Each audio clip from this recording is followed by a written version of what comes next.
Parashat Vaetchanan.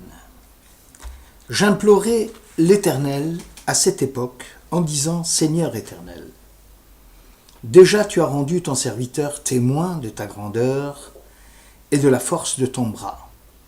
Et quelle est la puissance dans le ciel et dans la terre qui pourrait imiter tes œuvres et tes merveilles? Ah, laisse-moi traverser, que je vois cet heureux pays qui est au-delà du Jourdain, cette belle montagne et le Liban. Deutéronome 3. Comment expliquer alors cette envie très forte exprimée par Moïse à visiter l'heureux pays d'Israël? Probablement, l'homme de Dieu ne souhaitait pas que Dieu prolonge sa vie ici-bas de quelques années encore, et cela uniquement pour vivre. Moïse avait la certitude que dans le monde des âmes, sa mort aurait eu plus d'importance que sa vie. Il ne voulait pas non plus profiter des bonnes conditions naturelles du pays d'Israël, selon l'expression de nos sages, ni manger les fruits d'Israël, ni se rassasier de ces bonnes choses. Il y a donc 3 raisons importantes qui poussent le prophète à vouloir séjourner en Terre Sainte. En premier lieu, l'accomplissement des mitzvot serait incomplet tout tant que l'on réside en dehors du pays d'Israël. Car, indéniablement, il y a des mitzvot dépendantes de la terre d'Israël et ne pouvant être réalisées que sur le sol sacré d'Israël. La Shemitah, l'année sabbatique, le Yovel, le Jubilé, 50e année. Moïse, dans sa stature d'homme de Dieu, désirait ardemment s'accomplir en progressant dans le cheminement de la perfection dans l'Ashlémout.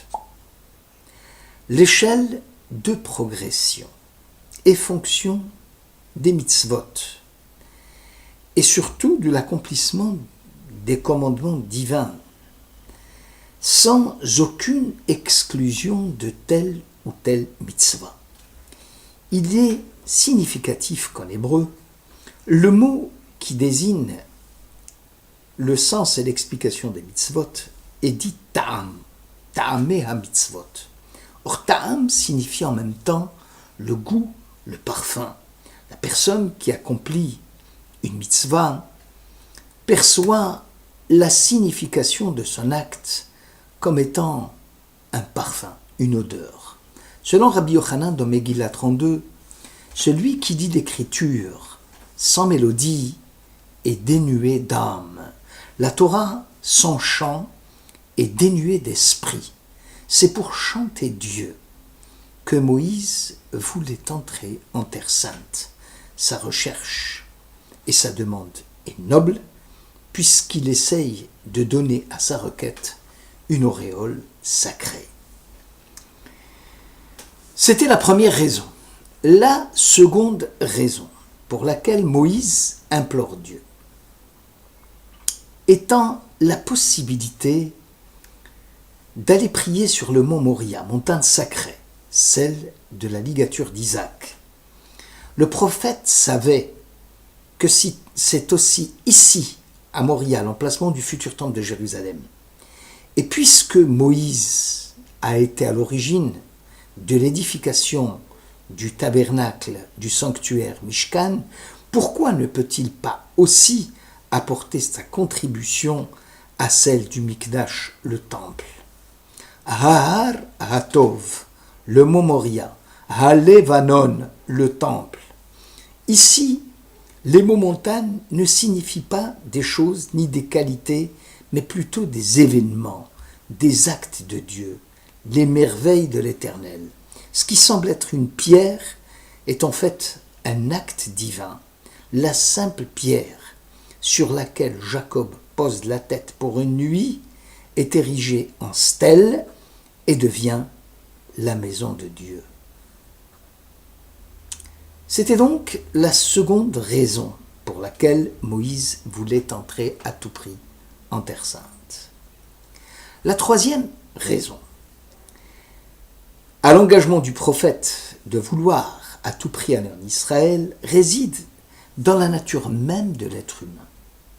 Tout homme qui commence une œuvre souhaiterait voir l'achèvement de son œuvre.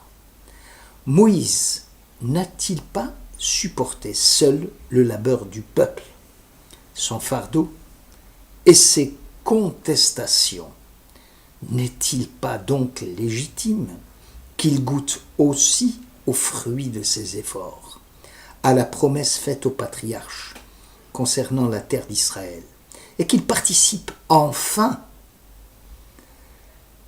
à la vie sur la terre sainte en voyant chaque juif sous sa vigne et sous son figuier?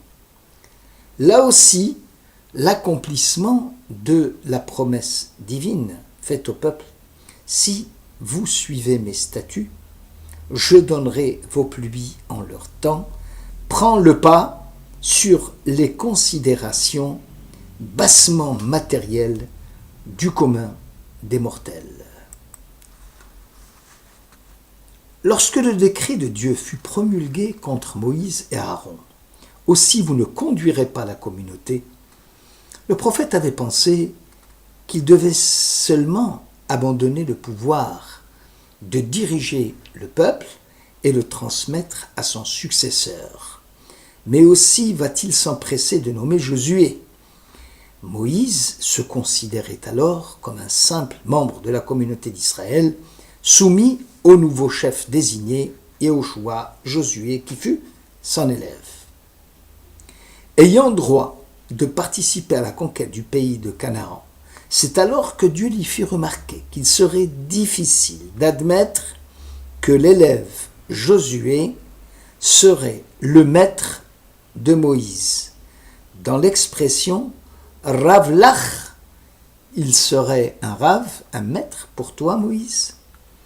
Moïse ne réclame rien en guise de récompense ou de rétribution de ses bonnes actions. Il demande une faveur gratuite à Dieu.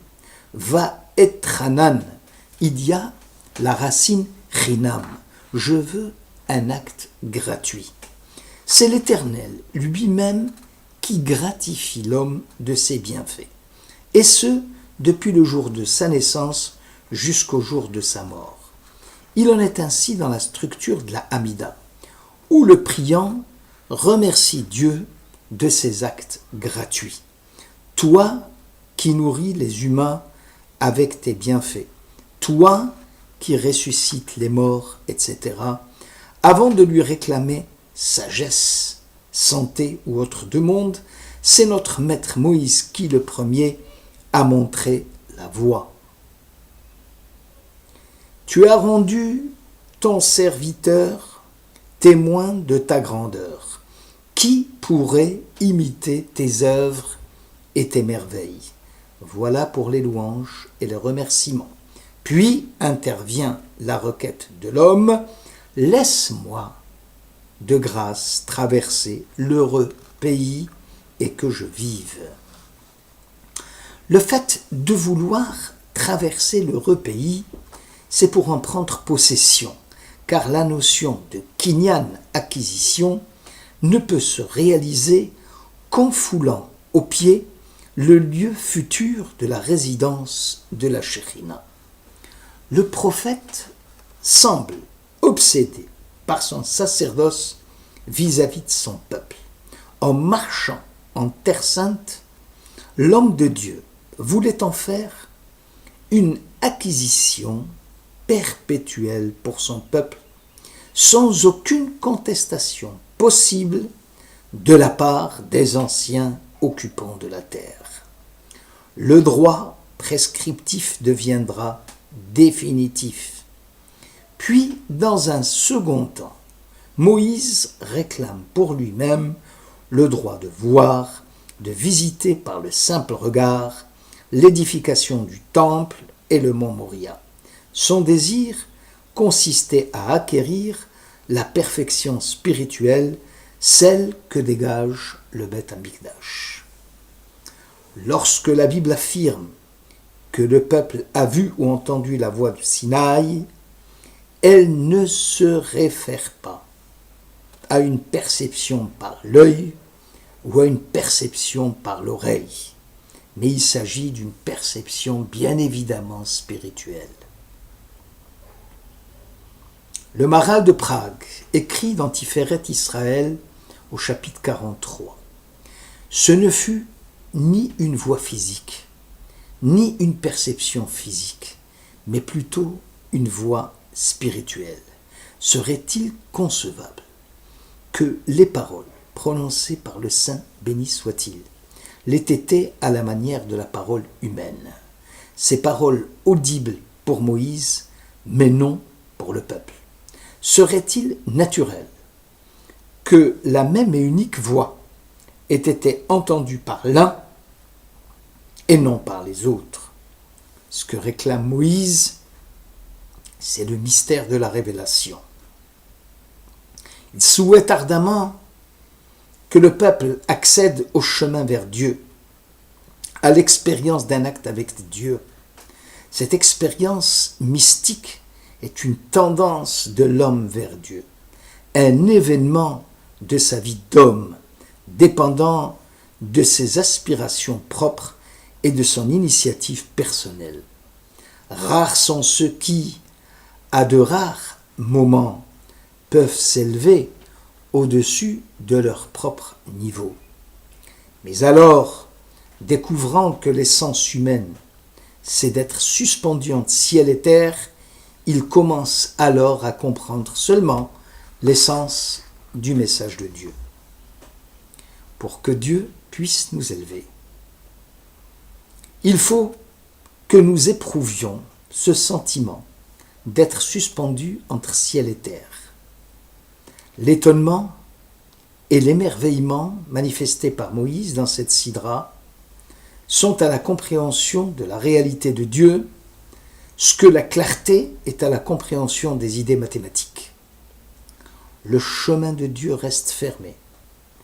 Et tous ceux qui disent la Bible, sans prier la Bible et sans comprendre son message, les mots bibliques sont comme des signes musicaux d'une harmonie divine, que seules les meilleures cordes de l'âme peuvent émettre.